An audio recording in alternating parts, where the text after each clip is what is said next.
नमस्कार, आप देख रहे हैं अनूपगढ़ ज्योति न्यूज चैनल। मैं आपके साथ रितिका अग्रवाल। रामगढ़ से हमारे संवाददाता अमित भारद्वाज ने बताया कि रामगढ़ के मृतक और उसकी दुष्कर्म पीड़िता बेटी के घर पहुंचे भाजपा के सांसद, विधायक एवं भाजपा के प्रदेश उपाध्यक्ष के प्रतिनिधिमंडल। रामगढ़ में 1.5 साल से छेड़छाड़ और दुष्कर्म से तंग आकर 18 जून को पीड़ित युवती ने आत्महत्या का प्रयास किया था। इस मामले में पुलिस द्वारा 2 दिन तक रिपोर्ट दर्ज नहीं की गई। 24 जून को पीड़ित युवती के पिता का शव पेड़ पर लटका मिला। इस मामले में आज भाजपा के प्रदेश अध्यक्ष सतीश पुनिया द्वारा भाजपा के 3 सांसद बालक नाथ अलवर, जसकोर मीणा दोसा, जयपुर से रामचरण बोहरा, पूर्व विधायक एवं भाजपा प्रदेश उपाध्यक्ष ज्ञानदेव आहूजा, 2 विधायक संजय शर्मा, फुलेरा विधायक निर्मल कुमावत, भाजपा जिलाध्यक्ष संजय नरूका टीम बनाकर पीड़ित परिवार के घर पहुंचे। पीड़ित परिवार के घर पहुंच टीम ने परिजनों से पूरे मामले की विस्तार से जानकारी ली। पीड़ित युवती ने बंद कमरे में सांसद जसकोर मीणा दोसा ने विस्तार से जानकारी ली। इसके बाद में इधर पीड़ित परिवार के घर मौके पर ही एडिशनल एसपी शिवलाल बेरवा, डीएसपी दीपक शर्मा और थानाधिकारी वीरेंद्र यादव को बुलाकर इस मामले में पूछा कि 2 दिन तक रिपोर्ट दर्ज क्यों नहीं की गई और पीड़ित युवती के पिता की हत्या कर दी गई। आपने इस मामले में अभी तक एक भी गिरफ्तारी क्यों नहीं की और परिवार पर दबाव बनाने वाले एएसआई कमाल को अब तक सस्पेंड क्यों नहीं किया और जो भी पूर्व एवं वर्तमान जनप्रतिनिधि दबाव बना रहे थे उन पर कार्यवाही क्यों नहीं की। इसके जवाब में बेरवा ने बताया कि एएसआई को लाइन हाजिर कर दिया गया है और जांच जारी है। मेडिकल रिपोर्ट आनी अभी बाकी है। इधर मीडिया को संबोधित करते हुए टीम ने कहा कि हम सरकार से मांग करते हैं कि पीड़ित परिवार के एक सदस्य को सरकारी नौकरी एवं परिवार को सुरक्षा दी जाए। जिस तरह थाना गाजी में दुष्कर्म पीड़िता को सरकारी नौकरी दी गई, इस परिवार को भी सरकारी नौकरी की मांग की गई। आहूजा ने कहा कि जिस तरह हरियाणा में 100 से अधिक गांव हिंदू विहीन हो गए हैं, उस तरह रामगढ़, गोविंदगढ़, अलवर ग्रामीण के गांव में हिंदू विहीन नहीं होने देंगे। में क्या मीडिया का कलम की खून खोलेगा नहीं? आपकी कलम का खून खोलना चाहिए और आप हमें संरक्षण दें, हम आपको संरक्षण देंगे। और मैं सोचती हूँ कि जिस तरह से अलवर जिला क्या बलात्कारियों का जिला हो गया। आज थाना गाजी मेरा कॉन्स्टिट्यूंसी है।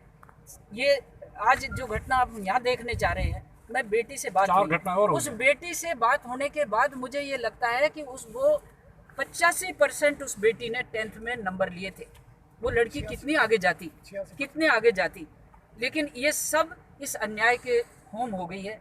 फिर उसका भाई पिता को खोकर, पत्नी उसकी माँ अपने पति को खोकर जिस तरह से आज हिम्मत से बैठी हुई है, आप लोगों की तरफ भी देखती है, हमारी तरफ भी देखती है। कांग्रेस ने केवल वोट बैंक के लिए मुस्लिम नीति अपनाई है और इस नीति ने देश को खोखला कर दिया। धारा 370 मोदी जैसे शेर ने हटा दी, तो क्या ये इस तरह की घटनाओं को नहीं दबाएंगे? इन घटनाओं को हम सरेआम खत्म करें और ये ध्यान रखें कि बेटी हिंदू की है या मुसलमान की। ये हिंदू की बेटी के साथ हुआ इसलिए हम दब गए। मुसलमान की बेटी के साथ होता तो हमारे कोई हिंदू लड़का होता तो कत्ल कर देते, मुसलमान लड़की के लिए भी कत्ल कर देते वो।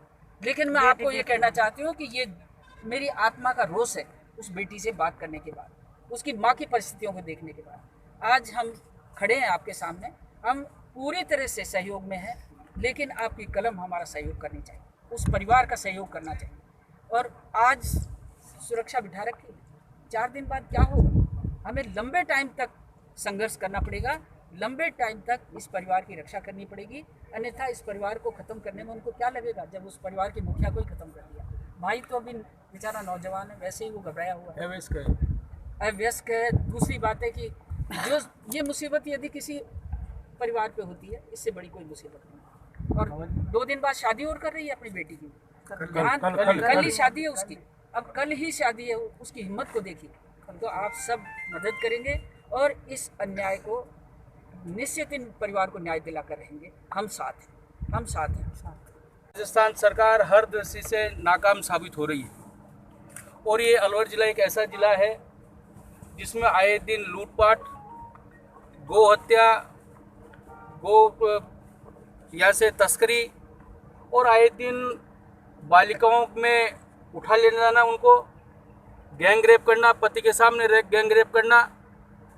और आज जो 18 जून को यहाँ पर इस प्रियंका के साथ गैंग रेप हुआ, और गैंग रेप होने के बाद में जो यहाँ के स्थानीय जनप्रतिनिधि हैं, उन जनप्रतिनिधियों ने यहाँ पर आकर उस पर दबाव बनाना और श्रवण पर इतना दबाव बना दिया कि उसको जो उसके लड़के के पिता हैं जिसने गैंग रेप किया, उसके 3 साथियों ने, साबरुद्दीन ने, वो आकर उसके 3 साथियों ने उसको मर्डर करने का काम किया और उसको लटका दिया ऊपर, उसके पेड़ के ऊपर।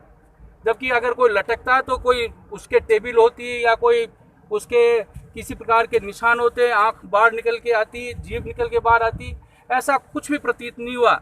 इससे साफ जाहिर है कि उसकी हत्या की गई और हत्या करके उसको पेड़ पर लटका दिया गया। यहाँ के गुजर और सैनी के लड़कों ने उसको देखा, उसके परिवारजनों को बुलाया और बात की, तब पुलिस को इन्फॉर्म हुआ और उसको ले जाकर आज तक लड़की के साथ गैंग रेप होने के बाद में जिस तरह से 2 दिन तक FIR दर्ज नहीं होना, इससे साफ जाहिर होता है कि यहाँ का जनप्रतिनिधि, यहाँ के जो तुष्टीकरण करने वाले जो लोग हैं, उन पर थाने पर दबाव बनाया, प्रशासन पर दबाव बनाया। इस कारण से 2 दिन FIR लेट हुई और आज तक उसका इंसाफ मिलने का काम नहीं है। अभी ये एडिशनल शिव दयाल को भी मैंने कहा है कि ऐसा काम नहीं चलेगा। सरकारें आती है चली जाती है, पर इस तरह का जो सरकार आप पर दबाव बना रही है ये ठीक नहीं है। जिस परिवार के प्रति जो पिता जो उसका परिवार का मुखिया है वो चला गया, लड़की के साथ जिस तरह से जो दुर्व्यवहार दुर्घटना हुई है कि लड़की के साथ ये हुआ, उसको नौकरी देंगे, आज इस लड़की के साथ जिस तरह का जो दुर्व्यवहार हुआ है, जिस तरह से गैंगरेप हुआ है, कहीं वो बाहर नहीं निकल सकती, तो इसकी आजीविका का प्रबंधन किया जाए और इस परिवार को आजीविका का प्रबंधन किया जाए, ये सरकार से हम मांग करते हैं।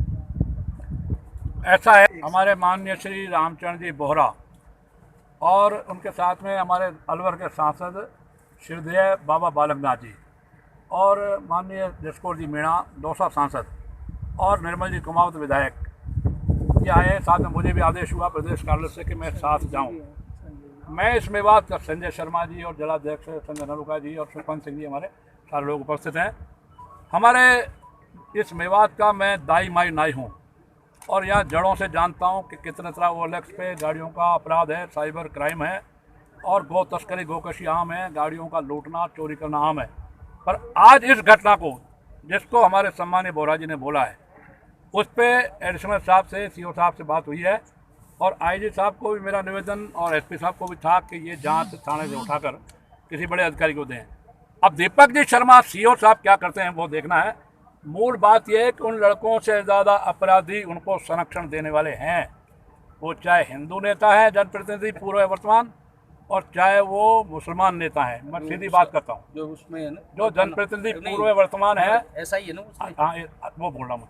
अच्छा होता कि कांग्रेस के नेता, उनकी सरकार है, सांत्वना देने यहाँ क्षेत्रीय विधायक और पूर्व उनके नेता सारे इस परिवार को सांत्वना देने आते, उल्टे दबाव बनाया, उनका मर्डर किया। यह निंदनीय अपराध है, शर्मनाक अपराध है और डूब मरना चाहिए स्थानीय विधायक को और उन जनप्रतिनिधियों को, छोटे या बड़े, पूर्व वर्तमान चाहे कोई भी हो। और साथ में इस परिवार के लिए तो भाई साहब ने बोला ही है, विश्व हिंदू परिषद वाले भी परसों आए, वो भी इस परिवार को पूरा प्रोटेक्शन, पूरा संरक्षण देने के लिए केस लड़ेंगे, पैसा खर्च करेंगे। विश्व हिंदू परिषद इस मामले में बहुत सजग और जागरूक संगठन है। और इसके साथ में मैं ये मांग करता हूँ कि षड्यंत्र में जो शामिल हैं और जो उन बदमाशों को बचाने में शामिल हैं, उन नेताओं, जनप्रतिनिधियों पूर्व वर्तमान के खिलाफ भी कार्रवाई हो, जो मैंने पहले एडिशनल सामने बोला है। साथ में यह जो ASI है उसको लाइन हाजिर करने के लिए कहा, भी सस्पेंड के लिए हम नहीं कह रहे हैं, जांच पुलिस की जांच होने तक, क्योंकि मैं लगातार 1 नहीं 2 नहीं 298 केसों का भुक्तभोगी हूँ। इसलिए मैं षड्यंत्रकारियों का खिलाफ कार्रवाई हो और साथ में उस ASI के खिलाफ कार्रवाई जिसने टॉर्चर किया लड़की के भाई को, जिसने हैरेसमेंट किया लड़की के भाई को, जिसने बार बार बुला के लड़की को परेशान किया और उनके बयान लिए और 3 दिन FIR लॉज लेट हुई। CI साहब छुट्टी पे थे, वो आते ही फिर मैंने उनको कहा क्या कर रहे हो, और उन्होंने कार्रवाई की है। ठीक है, CI साहब की भी जांच हो जाएगी, उसी SI की भी हो जाएगी। जांच के बाद सस्पेंड की बात हम करेंगे, आज सस्पेंड की बात नहीं करें। लेकिन इस परिवार का संवर्धन और संरक्षण हमारे सम्मानीय मुख्यमंत्री महोदय, मैं उनके लिए सम्मान इसलिए लगा रहा हूँ कि मुख्यमंत्री पद पर हैं। मैं उस निर्बुद्धि उस पप्पू अपर स्टोरी ब्लैंक नेता की तरह है, माननीय मोदी जी को गालियाँ देते हैं दिन रात, वो नहीं बोला। मैं मुख्यमंत्री को सम्मानीय बोल रहा हूँ। सम्मानीय बोल रहा हूँ इसलिए कि मुख्यमंत्री हैं, मुख्यमंत्री पद पर हैं, उनसे न्याय के लिए मैं प्रार्थना करता हूँ और नियमित प्रार्थना के साथ सख्ती के साथ ये अपील भी करता हूँ कि इस लड़की को संरक्षण दिया जाए, इस परिवार को संरक्षण दिया जाए, परिवार का एक बच्चा सरकारी नौकरी में लिया जाए और जो आर्थिक सहयोग मुख्यमंत्री सहायता कोष से कर सकते हैं वो करें।